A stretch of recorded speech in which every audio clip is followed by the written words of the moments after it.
ബാക്കിയുള്ളവരൊക്കെ എന്തെങ്കിലും കഴിച്ചോ അനു? ഇല്ലച്ചാ, വിനയൻ പുറത്തുനിന്ന് എല്ലാവർക്കും ആഹാരം വാങ്ങിക്കാന്നാ പറഞ്ഞ്.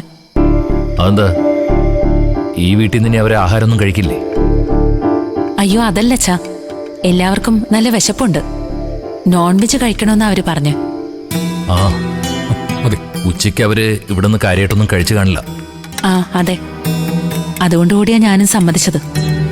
ഞാൻ കഞ്ഞി ഉണ്ടാക്കാന്ന് പറഞ്ഞപ്പോ രഘുവേട്ടന് അത് മതിയെന്ന് പറഞ്ഞു.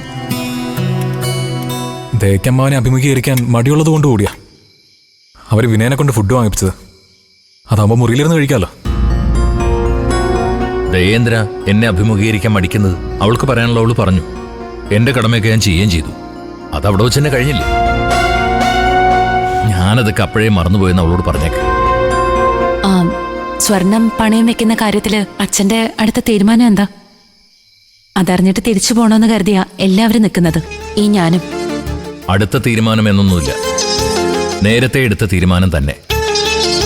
നാളെ 11 മണിക്കുള്ളിൽ കുര്യനും മുരളിയും വരും. തറവാടിന്റെ പാരമ്പര്യവും വിശ്വാസവും അവിടെ ഉള്ളവരുടെ വിലക്കുമൊക്കെ അവഗണിച്ച് ഞാൻ ആ സ്വർണം പണയം വയ്ക്കാൻ തീരുമാനിച്ചത് രഘുവിന് കൊടുത്ത വാക്ക് പാലിക്കാൻ വേണ്ടിയാ. അതെനിക്ക് മാറ്റിവെക്കാൻ പറ്റില്ല.